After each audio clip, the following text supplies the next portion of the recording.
अध्याय 1 श्री नवनाथ अध्याय मंगल चरण मच्छिंद्रनाथ जन्म कथा।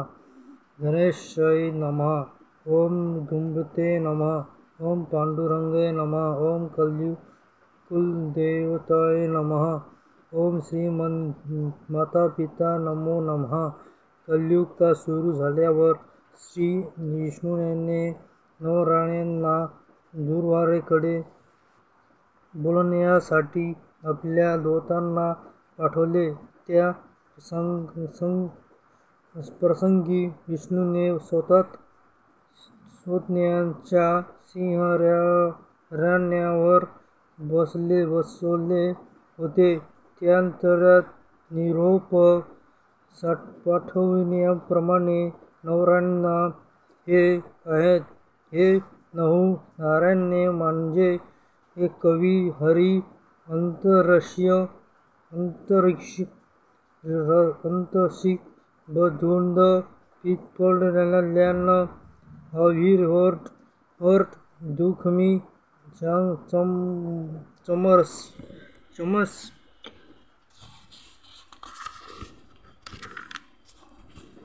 आणि करमभजन होत होते। त्या नवराण्यांना पाचवतच विष्णूला फार आनंद झाला। लगेच सिंहासनावरून उतरले आणि मोठ्या प्रेमाने त्यांना भेटले। त्यांना सामान्यांचे सुवर्ण सिंहासनावर बसवून त्यांची पोष्टशोभनानंतर पूजा केली।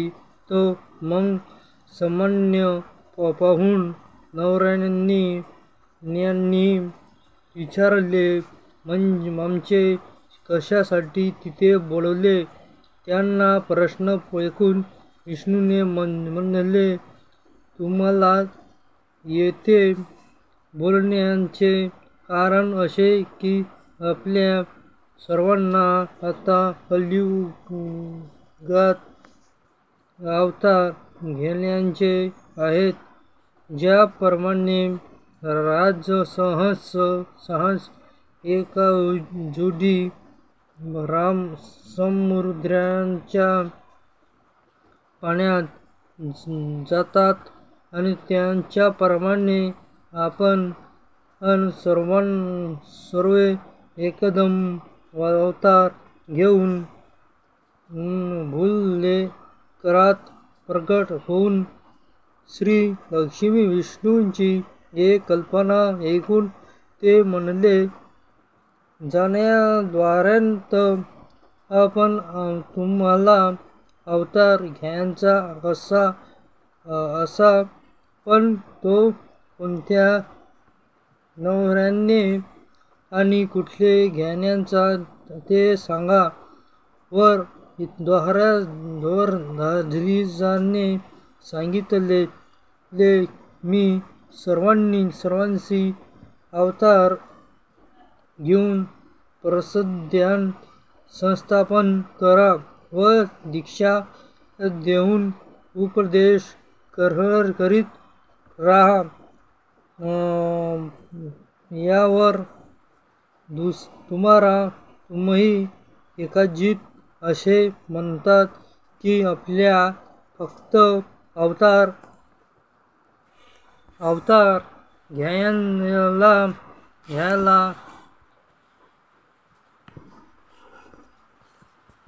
सांगतात, पण असे मत आणू नका।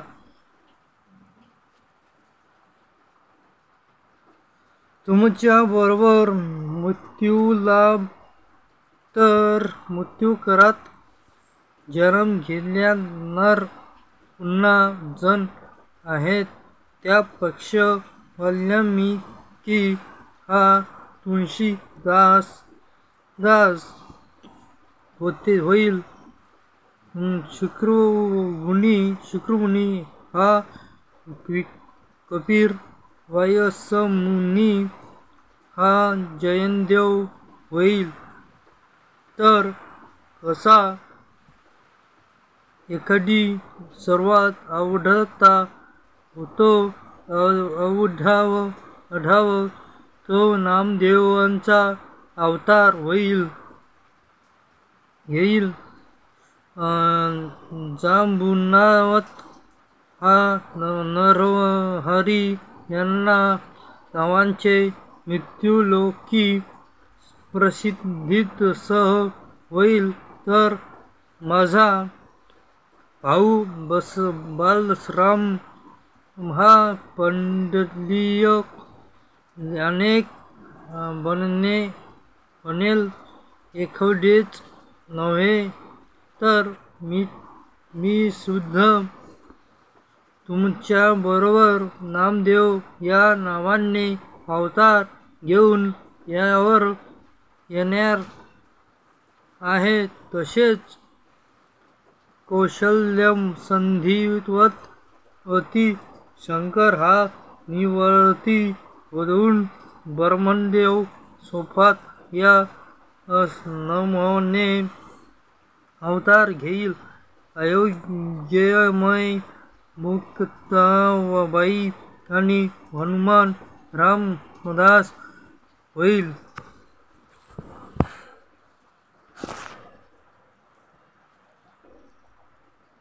कुंभ्या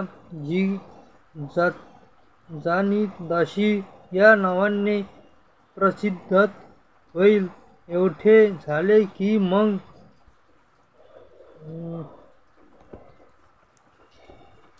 आपण कलियुगात भक्तींचा महिमा ओढवू.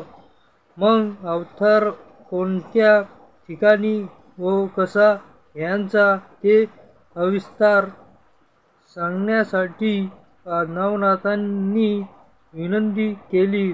या विनंतीचं मन घेऊन हरिने सांगितले. परशर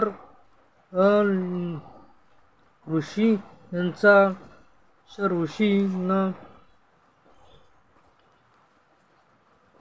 पुत्र जो वैवस्वतामुळे ज्ञानाने ही सर्व माहिती भविष्य पुराणात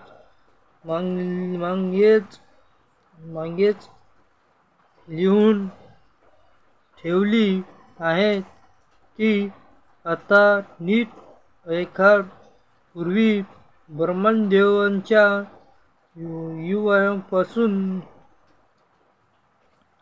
8व्या वर्षी 1000 ऋषींनी निमंत्रण झाले.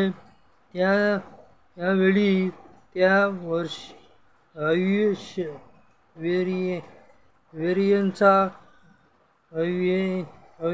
वयांचा काही वयांचा भाग वायूनेच पडला. त्यांचे 3 भाग झाले. त्यांच्या 3 भागांपैकी 2 भाग द्रव्यात पडले. एक भाग वायूनेच्या पडला. पाण्यात पडले. हे वीर्य वायू लगेच एक मच्छिंद्राने गिळले. त्या मच्छिंद्राच्या पोटात कवी नरहरीने संचार करून मच्छिंद्रनाथ नावाने जगात प्रकट व्हावे. शंकराने आपल्या 3 डोळ्यांनी जळून भस्म केले. काम अग्नीने प्रसन्न केले. म्हणून आता अंतरिक्षात नारायणाने त्यांच्या मुठी जन्म घेऊन जलीधर या नावाने प्रसिद्ध यावे करून वंशांत जन्म्यांद्रजय नवांचा राज सर्वस्त्र करिद्र त्यांच्या वशिन्यातील बृहद्रव आज नवाने करीत तेहून आगींनी आपल्या ग्रंथात सोडले आणि ही संधी साधून त्या प्रसंगी मजिदराने त्या यज्ञ कुटुंबात जन्म घ्यावा. आठव्या वर्षी 1000 वर्षी ऋषी झाले तेव्हा परमान देवांच्या अवीरांचा काही भाग नमदेवांच्या कुंकटी पडले. तिथे चमक्स नारायणे नवनारिसिंध या नावांचे ने प्रकट व्हावे. त्यांच्या वेपैकी काही अंग एक सपिशानीने गिळला. जनमे राज्य राजसांच्या संपण्यातच ब्रह्मज्ञानी सर्व संपन्नीची बहुती दिली. परंतु त्या प्रसंगी त्यास असंगीच्या पोटात संपूर्णांची आहुती दिली. परंतु त्या प्रसंगी त्या सपिनीच्या पोटात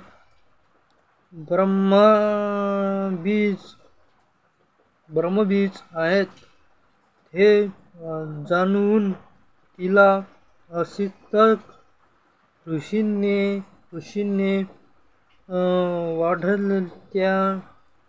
वाढ्याच्या टेकडीत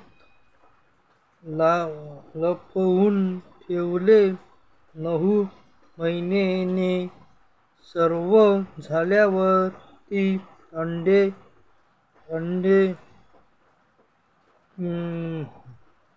तिथेच टाकून निघून गेली आणि आता ते अंडे अजून तिथेच आहेत. तेव्हा त्यात अहोरात्र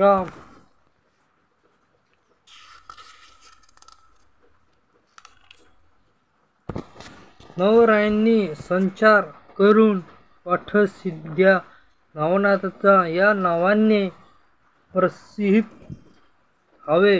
मच्छिंद्राने सूर्यप्रतपण्यासाठी मंत्र जापून दिले. भस्म उकिरद्रयावर पडले. त्यामध्ये सर्व आपले वीर्य सांडणे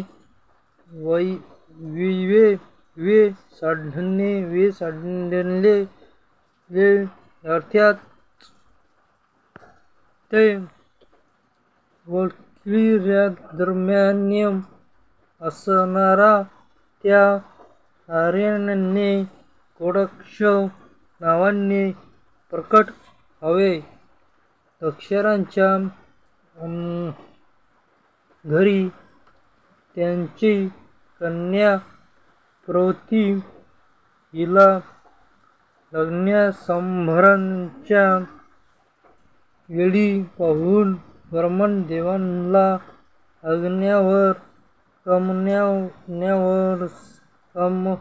सन्मान झाली आणि त्यांचे विवे लागले. जेव्हा त्याला फार लगच वाटली म्हणून त्याने ते विवे काढण्याने दाबून चोफेल केले. त्यांचे 8,000 वरलिखिल्या ऋषी निम्मे झाले.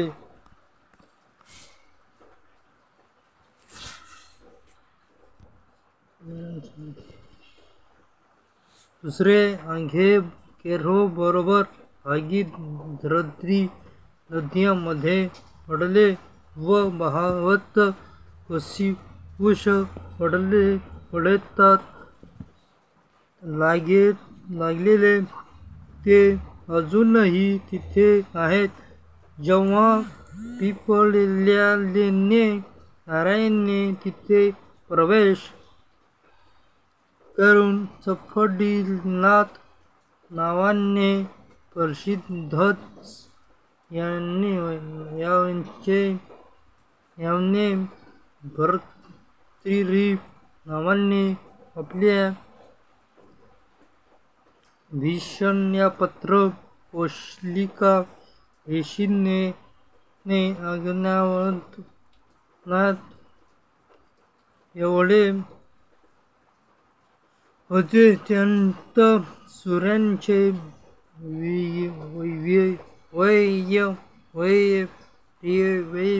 वय पडले ते त्याने तसेच जगत करून ठेवले आहे. त्यात दूषित नारायणाने प्रकट होऊन भर्तृहरी नावाने प्रसिद्ध व्हावे. हिमालयाच्या नारायणात वसतीच्या उद्देशाने ब्रह्माचे अवयव लागले. त्याले भेटल्यास हाती त्या पाण्यात पडले. त्यात आता प्रबुद्ध नारायणाने संप्रचार कर्तबा व कनिफा नावाने प्रकट व्हावे. वृक्ष चिखल्यांचा पुतळा करितला. त्यात कर्मभाजनाने प्रकट व्हावा असा त्याने लक्ष्मी कन्याने कोणी कुठे व कसा अवतार ह्यांचा ते सविस्तरपणे सांगितल्यावर त्या नवनाथांचे पुण्य साधण्यात चांगले मन लागत. आज्ञा घेऊन तिथून निघून मंथर पर्वतावर गेले. तिथे शुक्राचार्यांचे समाधीजवळ समाधिस्थ घेऊन गेले. पुढे 9 शुक्राचार्य असे 10 जण निघाले. एक दिवशी शंकर याने पार्वती कौशल्यावर गप्पा मारित होते. तेव्हा पार्वती शंकराला म्हणाली, तुम्ही जो मंत्र जपत असतात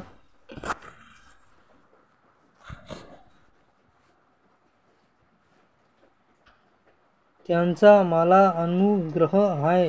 हे शंकरू ऐकून शंकर तिला म्हणाला, मी तुला तो मंत्र जरूर सांगवीन, पण त्यासाठी एक जागा पाहिजेच. तेव्हा आपण आता एकदास्तण्यात शोधून काढू. असे म्हणून ती तेथे निघाली. ती फिरत यमुनेच्या काठी आली. तिथे अगदी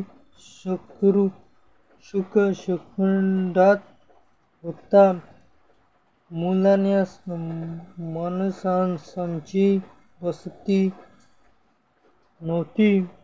त्यामुळे त्यांनी तीच जागा पसंत केली व तिथे दोघे बसले. मग शंकर पार्वतीला मंत्रोपदेश करू लागले. ज्या आचार्याने ब्रह्मविवर्य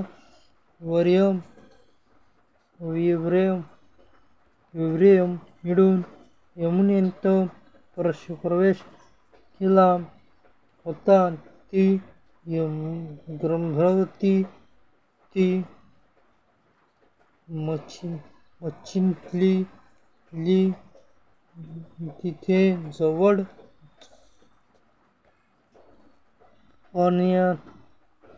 पाण्यात होती. त्यांच्या पोटातील गर्भवतीने तो मंत्र ऐकला. तेव्हा दिव्य मंत्रोपदेश केल्यावर त्याला शुद्ध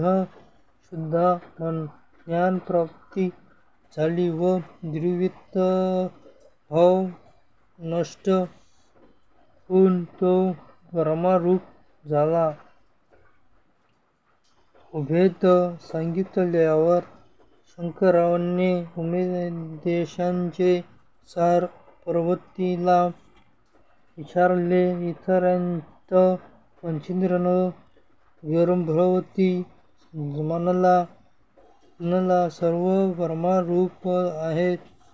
हे उत्तर ऐकून शंकराने आवाजाच्या ठिकाणी पाहिले.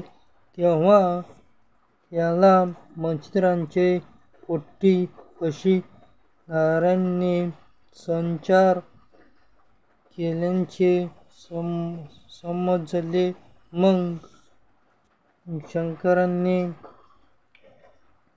त्याला सांगितले, तुला आज उपदेश ऐकल्याने पुष्कळ फायदा झाला, परंतु हेच उपदेश मी तुला अद्ययावरून करवीन.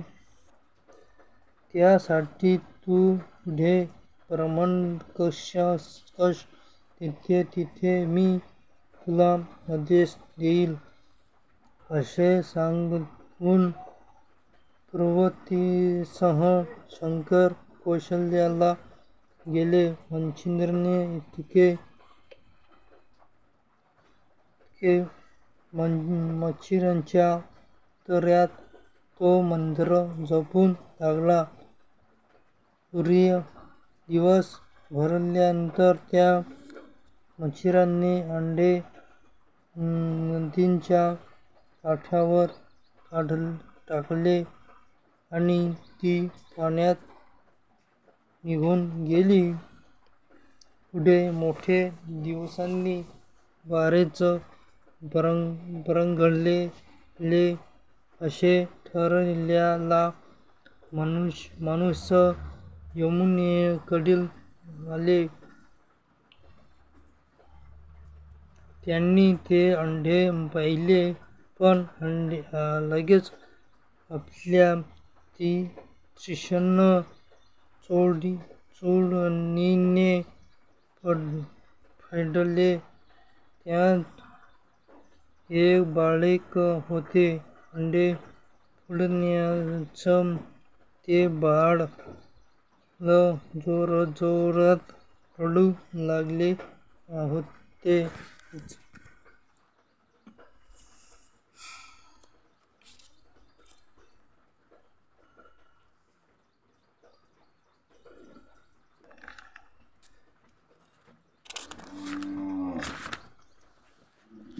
रांजणे ऐकून बळीले पळून गेले.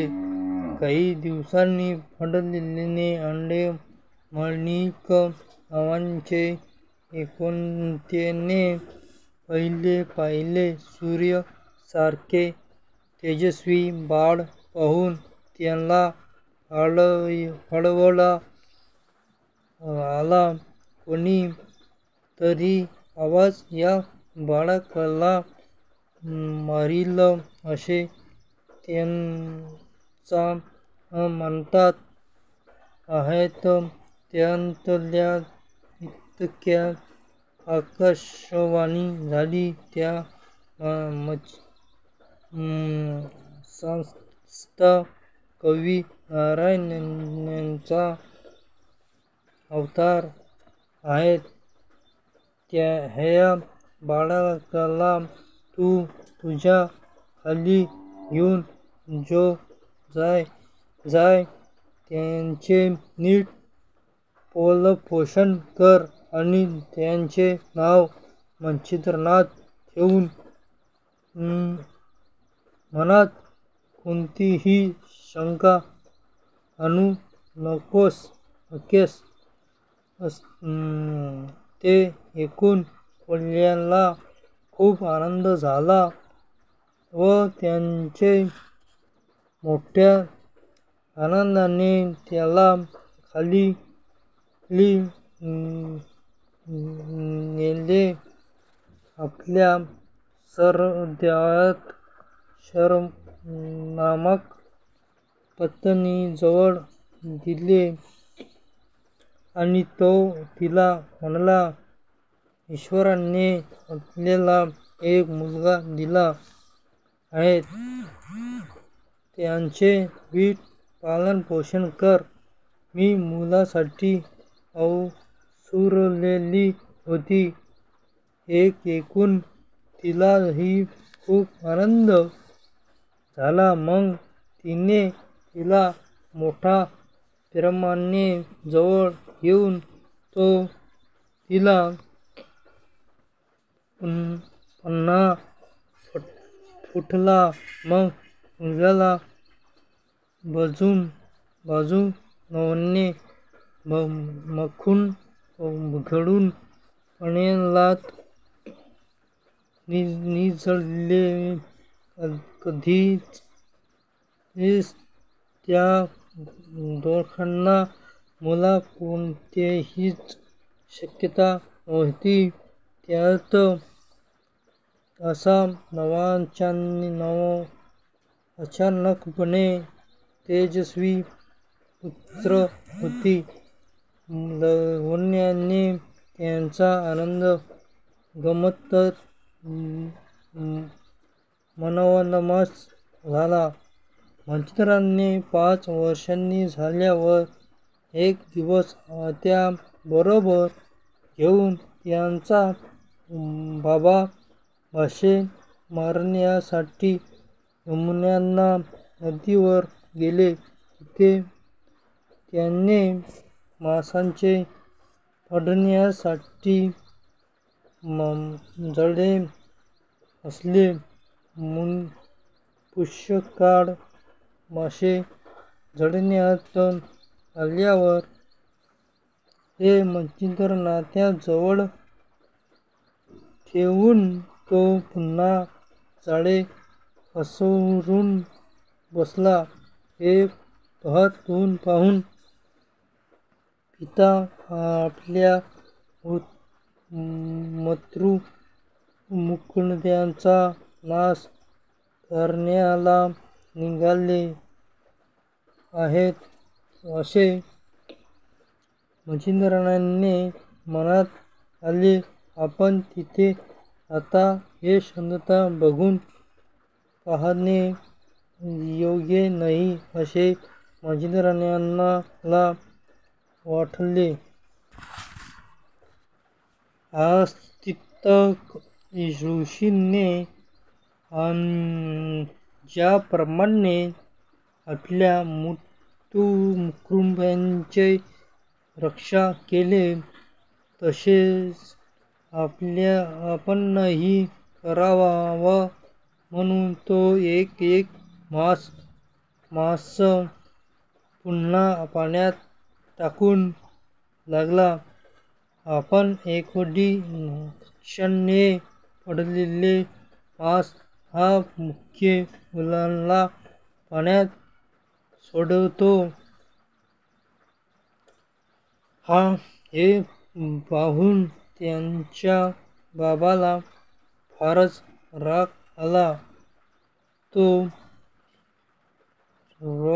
रागाच्या भरात तो मुलाला मारू लागला. "ओ मुला, अरे अरे, तू हे काय मारतो कसा? माझे कष्ट चांगले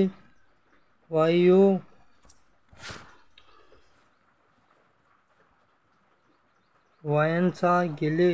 आता खाशील काय? भीक मागण्याची पद्धत आहे ही? " बाबा असा क्रोधाने रागावल्यावर त्याची नजर चुकवून मच्छिंद्रनाथ एकटे निघून गेले. त्याला फार वाईट वाटले. भीषणाचे अन्न पवित्र नसते, तेच आपण खावे असा विचार करून तो बद्रीनाथात गेले. तिथे त्यांनी 12 वर्षे कठोर तपश्चर्या केली. त्यामुळे त्यांच्या हाताचा केवळ सांगाडा उरला. एके दिवशी दत्तात्रेयांची स्वारी शंकराच्या देवळात गेली. तिथे त्यांना शंकराची स्तुती केली. त्यामुळे शंकर प्रसन्न झाले व त्यांनी प्रत्यक्ष भेट देऊन त्याला प्रेमाने आलिंगन झाले. मग उभयांच्या खूप गप्पा झाल्या. तेव्हा बद्रीनाथाचे अरण्य पाहण्याची दत्तात्रेयाला इच्छा झाली. त्याने आपल्या मनात शंकराला सांगितले. मग त्याला बरोबर घेऊन शंकर अरण्यात विश्रामास गेले.